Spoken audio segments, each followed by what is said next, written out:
Israel is their fatherland and India their motherland. हे भगवान, ये सब मैं क्या देख रही हूं, क्या नजर आ रहा है। भारत के प्रधानमंत्री इजराइल जाकर ना सिर्फ मजाक बनवा रहे हैं बल्कि अपने भाषण का जो हिस्सा है वो इस तरीके से वायरल होगा। कभी किसी ने सोचा नहीं होगा कि किसी देश के प्रधानमंत्री का इस तरीके का बयान सामने आएगा कि लोग भयंकर मजाक बनाने लगेंगे। खासकर उनके विरोधी तो इस वक्त ऐसा मजाक बना रहे हैं, ऐसा मजाक बना रहे हैं कि आपको एक एक तस्वीर दिखाऊंगी कि कैसे हमारे प्रधानमंत्री इजराइल पहुंचे और इजराइल पहुंचने के बाद एक से एक तस्वीर वहां से सामने आ रही है। दोस्तों, कभी संसद भवन में सांसदों ने उनके भाषण का बाइकॉट कर दिया, तो कभी प्रधानमंत्री नरेंद्र मोदी का बोलते बोलते माइक बंद हो गया, और अब प्रधानमंत्री जिस मंच पर मंच सजाकर इजराइल की तारीफों का गुणगान कर रहे थे, उस गुणगान के बीच ऐसा लग रहा है कि उनका टेलीप्रॉम्प्टर ही फेल हो गया है। या तो टेलीप्रॉम्प्टर की गलती है या तो मोदी जी का जो शख्स स्क्रिप्ट लिख रहा है वो जानबूझकर किरकिरी करवाना चाहता है। तभी तो अब तक तो हमने और आपने सुना था मदर ऑफ डेमोक्रेसी, लेकिन फादर ऑफ डेमोक्रेसी ये कब हो गया भाई? ये किसने कर दिया? प्रधानमंत्री जी, आप जिस मंच पर गए हैं उस मंच पर थोड़ा तो सोच समझ कर बोलते। उस इजराइल की तारीफ के पुल बांधे जा रहे हैं जिस इजराइल पर आरोप है कि फिलिस्तीन के अंदर 70,000 से ज्यादा लोगों के नरसंहार किए गए हैं। 70,000 से ज्यादा लोगों की जान जा चुकी है और आप मदर ऑफ डेमोक्रेसी और फादर ऑफ डेमोक्रेसी कर रहे हैं। आप भारत से इजराइल को मिला रहे हैं। आपको शर्म आनी चाहिए कि आप कह क्या रहे हैं। मदर ऑफ डेमोक्रेसी है हमारा भारत। हमारे भारतीय लोकतांत्रिक देश जितना मजबूत है उतना कोई भी देश मजबूत नहीं है। सबसे ज्यादा लोकतंत्र अगर किसी मुल्क में है तो वो हिंदुस्तान में है, और उस हिंदुस्तान के लोकतंत्र की आजादी की आप इजराइल से कंपेयर कर रहे हैं। इजराइल से, जिस इजराइल के खिलाफ इंटरनेशनल कोर्ट में वारंट जारी किया हुआ है। भगौड़े हैं नेतन्याहू, भगौड़े। पूरी दुनिया में विरोध हो रहा है नेतन्याहू का। इवन इजराइल के अंदर भी भयंकर तरीके का विरोध हो रहा है। उनके अपने लोग यहूदी जो हैं वो विरोध कर रहे हैं, और आप मदर फादर डेमोक्रेसी कर रहे हैं। क्या रहे प्रधानमंत्री जी? किस तरीके की चीजें करने की कोशिश कर रहे हैं आप? लोगों को क्या संदेश देने की कोशिश कर रहे हैं? ऑलरेडी आपने बहुत ज्यादा भत पिटवा दी है, अब बस कर दीजिए। ये जो स्क्रिप्ट आप पढ़ रहे हैं या जो भी जिसने भी लिखा है, मुझे नहीं पता किसने लिखा है, लेकिन बहुत गलत लिखा है। सारे भरम तोड़ रहे हैं आप हिंदुस्तानियों के। उस मुल्क के साथ जाकर आप खड़े हुए हैं जिस मुल्क के बारे में लगातार पूरी दुनिया जान रही है। पूरी दुनिया, हर तरफ इजराइल की थू-थू हो रही है। इजराइल को लेकर लोगों के मन में गुस्सा है, रोष है, सड़कों पर प्रदर्शन है, प्रोटेस्ट है। नेतन्याहू की गिरफ्तारी की मांग हो रही है, और आप क्या कर रहे हैं? तो आप मदर फादर डेमोक्रेसी कर रहे हैं। अब तक तो मदर ऑफ डेमोक्रेसी भारत को सुना था, लेकिन अब इजराइल को जो है फादरलैंड कह दिया गया है। गजब की बातें करते हुए नजर आए दोस्तों, जिसको लेकर विपक्ष की नेता सुप्रिया सुनीत ने ट्वीट करते हुए लिखा कि इजराइल पितृभूमि है। इजराइल जो है, Israel is a fatherland. Bharat मातृभूमि है और इजराइल जो है पितृभूमि है। इसका आखिर मतलब क्या है? भारत के प्रधानमंत्री विश्व मंच पर, वो भी टेलीप्रॉम्प्टर से पढ़कर, जो अनाप शनाप बयानबाजी कर रहे हैं, जो बातें कहते हुए नजर आ रहे हैं, उसका कोई अर्थ ही नहीं है दोस्तों। बिना अर्थ, बिना शब्दों के किसी भी चीज को जो है एक्सप्लेन हो किया जा सकता है कि भैया ये हो सकता है, वो हो सकता है, लेकिन यहाँ पर तो इजराइल इज अ फादरलैंड और इंडिया इज अ मदरलैंड। ये भारत के प्रधानमंत्री हैं। भगवान जाने अभी क्या क्या देखने को मिलेगा, क्या क्या देखने सुनने को मिल सकता है। इस तरीके की बातें लोगों के जरिए कही जा रही है। आगे देखिए लोग ने क्या इस वीडियो को शेयर करते हुए लिखा, और पाकिस्तान इज सनलैंड, बांग्लादेश इज पोतालैंड और अमेरिका इज दादालैंड। ये सारी चीजें लोगों के जरिए लिखी जा रही है दोस्तों। Pakistan is a sunland, Bangladesh is a potaland और अमेरिका इज अ दादालैंड। इतनी भद पिट रही है। आगे देखिए नेहा सिंह राठौर ने लिखा कि Israel is a fatherland, India is a motherland. टूटेंगे सारे भरम धीरे धीरे। जाहिर सी बात है भरम तो धीरे धीरे टूट ही रहे हैं कि ये सब क्या बोले जा रहे हैं आप, किस तरीके की बातें कर रहे हैं। टेलीप्रॉम्प्टर ने आपको धोखा दे दिया है क्या?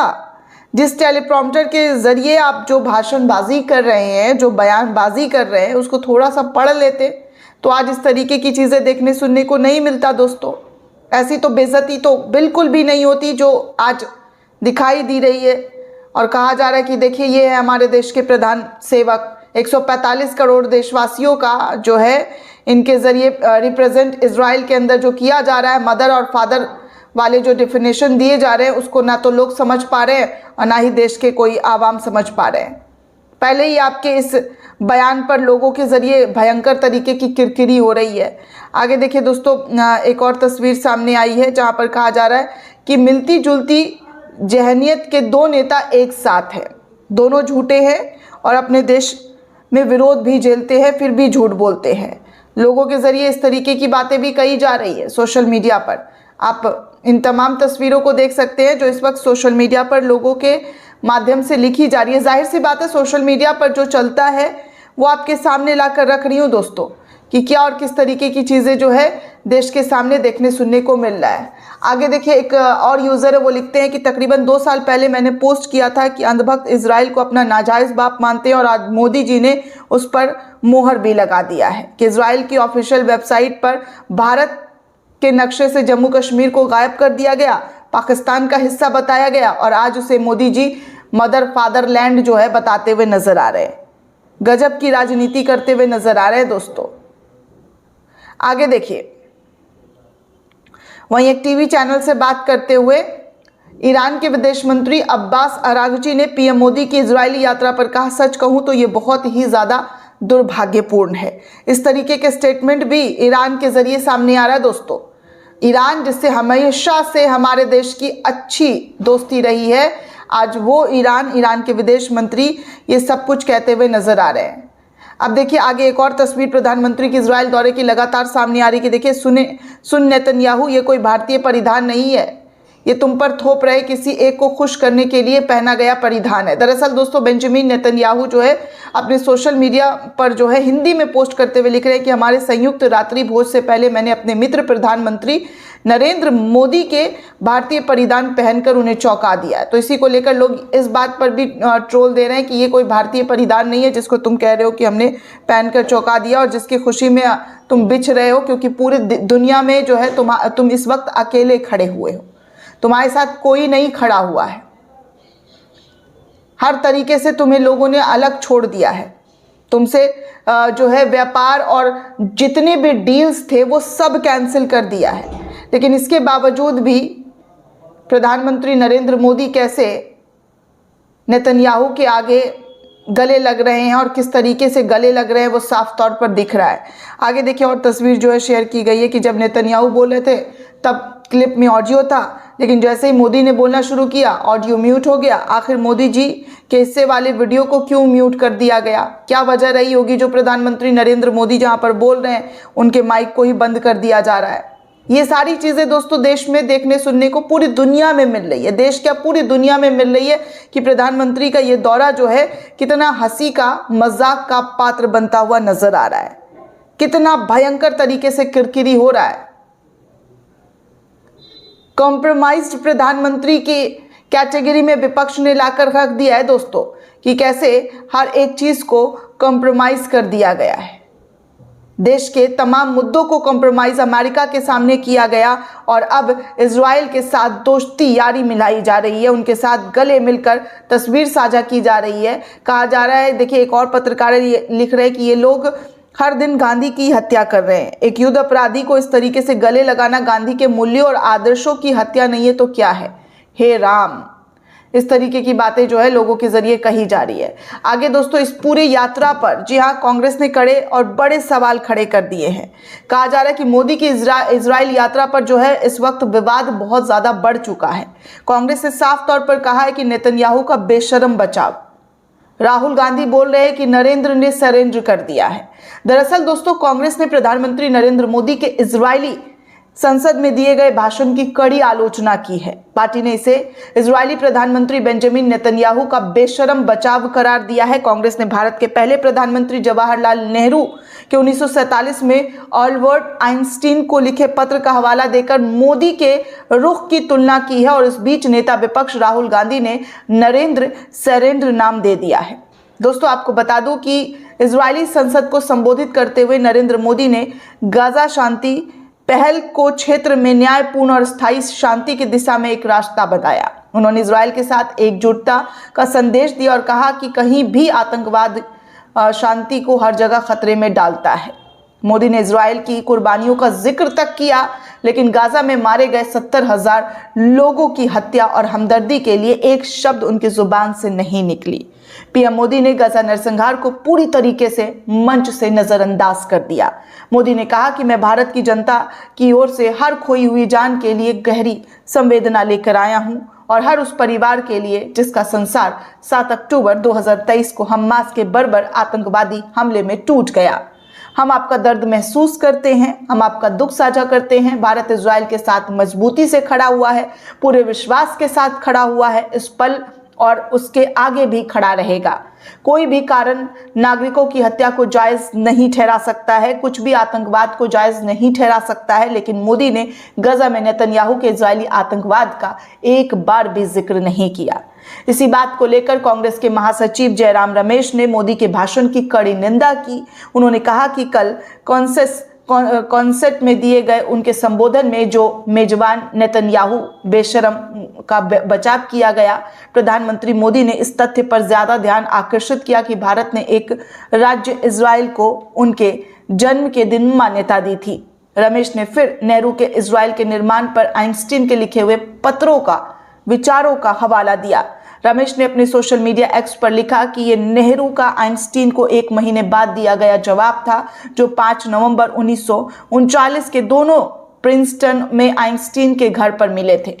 नवंबर 1952 में आइंस्टीन को इजराइल के राष्ट्रपति पद की पेशकश की गई थी, जिसे उन्होंने पूरी तरीके से अस्वीकार कर दिया था। और अप्रैल 1955 में निधन से कुछ समय पहले आइंस्टीन ने और नेहरू ने परमाणु विस्फोटक और हथियारों के मुद्दे पर पत्रों को आदान प्रदान किया था। वो तमाम चीजें दोस्तों साझा की गई है जयराम रमेश के सोशल मीडिया हैंडल से, आप देख सकते हैं। और अब प्रधानमंत्री नरेंद्र मोदी क्या कर रहे हैं वो आपके सामने है। राहुल गांधी ने इस यात्रा को लेकर साफ कहा, जी हाँ साफ कहा कि नरेंद्र ने सरेंडर कर दिया है। मोदी मुझे आपको यूएस ट्रेड डील रद्द करने की चुनौती दी है। 24 घंटे से ज्यादा हो गया है और एक बार भी आप चुपचाप इजराइल निकल गए। एक बार भी आपसे बोला नहीं गया, बल्कि आप चुपचाप इजराइल निकल गए। कम से कम एक बार तो आप पहले ही इजराइल में एप्स्टीन के इशारों पर नाच कर गा कर आए हैं, तो इस बार किसके आदेश पर देश के हितों के खिलाफ सौदा करके लौटेंगे। राहुल ने इसे एप्स्टीन फाइल से जोड़ते हुए कहा है कि मोदी की यात्रा किसके इशारे पर हो रही है और ये भारत के हितों के पूरी तरीके से खिलाफ है। इस तरीके की बातें राहुल गांधी के जरिए उठाकर प्रधानमंत्री नरेंद्र मोदी पर तीखा प्रहार किया गया है। दोस्तों इस पूरे रिपोर्ट को लेकर आप क्या सोचते हैं, आपकी क्या प्रतिक्रिया है, हमें कमेंट करके जरूर बताइएगा। साथ ही साथ चैनल को ज्यादा से ज्यादा लाइक, शेयर और सब्सक्राइब करना बिल्कुल भी ना भूलें। जय हिंद, जय भारत।